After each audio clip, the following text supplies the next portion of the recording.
সকলে কেমন আছেন? আশা করব অনেক ভালো আছেন। আমি সুকৃতি। নতুন একটা ভিডিওতে সকলকে জানাই অনেক অনেক ভালোবাসা।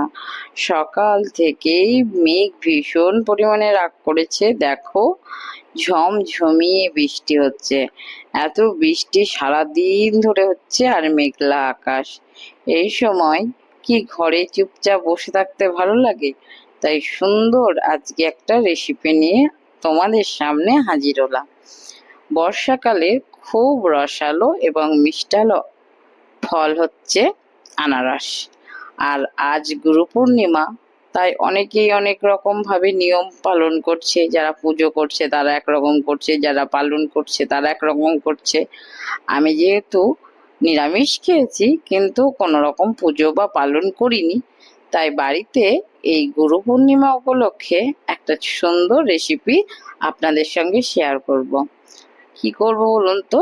এই যে এই আনারসটা সুন্দর করে কেটে এটা থেকে সুন্দর একটা চাটনি বানাবো। আনারস খেতে কে কে পছন্দ করেন অবশ্যই কমেন্ট করে জানাবেন। আমার তো খুব ভালো লাগে, কিন্তু আমার বরের আবার আনারস এমনি খাবার থেকে চাটনি করে খেতে বেশি পছন্দ করে। তাই আমাকে হুকুম জারি করেছে যে এই আনারসটা দিয়ে সুস্বাদু সুন্দর চাটনি বানিয়ে দিতে হবে। তো মেয়েরা যাও, হুকুম মেরে আঁকা, এই বলে আমি কিন্তু আমার কাজে লেগে গেলাম। তো তারপর দেখছি আনারসটা ভীষণ পরিমাণে পেকে গেছে। আর পাকা আনারস কাটতে না ভীষণ অসুবিধা হয়, এই কারণে যে ভীষণ পরিমাণে রসটা বেরিয়ে যায়। আর আমার পাশে তো আমার ছেলে আছেই সমস্ত কাজ করবার জন্য। যে তারপর আনারসটাকে সুন্দর পরিষ্কার করে নেওয়ার পর এই গ্রেটারের সাহায্যে একটু কুচি কুচি করে নিচ্ছি যাতে সুন্দর হয়। তারপর এইরকম পরিস্থিতি, এদিকে আমি বসিয়ে দিয়েছি কড়াই। আর এই যে আমার পুরো আনারসটা এরকম হয়ে গেছে। তারপর কড়াইয়ে তেল দিতে না দিতেই পাঁচফোড়ন দিলাম। পাঁচফোড়ন গরম হতে হতেই দিয়ে দিলাম আনারসের যে পালটা ছিল, সেই পালটা। রসটা কিছুক্ষণ পর দেবো, শুধু আনারসটাই দিয়ে দিলাম। আনারসটা দিয়ে কিছুক্ষণ নাড়িয়ে চাড়িয়ে নিতে হবে, কেননা যত ওই যে একটা কথায়, যত নাড়বে তত সুস্বাদু হবে। কিন্তু ভীষণই ভারী একটা আনারস আমি করেছি, কিন্তু এতটাই ভারী লাগছিল তখন, মানে নাড়তেই হাত ব্যথা করছিল এরকম।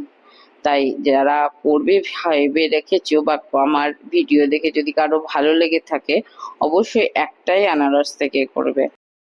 তারপর লবণ দেওয়ার পর হলুদটা দিয়ে দিলাম। এবার হলুদ দেওয়ার পর আবার নাড়তে শুরু করলাম।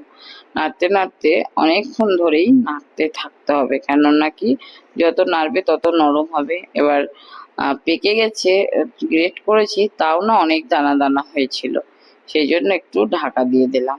ঢাকা দেওয়ার পর এই যে খুলে দেখো এরকম অবস্থায় এসেছে। আবারও নাড়তে থাকি। এইভাবে নাড়তে নাড়তে যখন অনেকটা শুকনো হয়ে যাবে, আমি ওইভাবে নাড়তে নাড়তে অনেকটা যখন শুকনো হয়ে গেল, তারপরে চিনি দিয়ে দিলাম। যে যেমন মিষ্টি খাবে সে সেরকম চিনি দেবে। আনারসটা আমার যেহেতু অনেকটা পরিমাণে মিষ্টি ছিল, তাই আমি বেশি চিনি দিইনি, সামান্য পরিমাপ চিনি দিয়ে ভালো করে আবারও নাড়তে থাকি।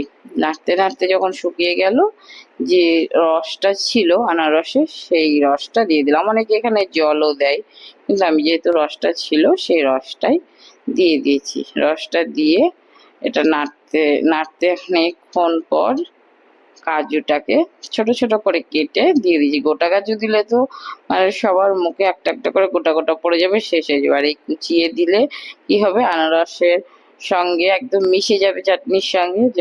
যে যতবারই খাক না কেন একটা না একটা দানা তার মুখে পড়বেই। এই জন্যই আমি কিন্তু কুচিয়ে দিয়েছি।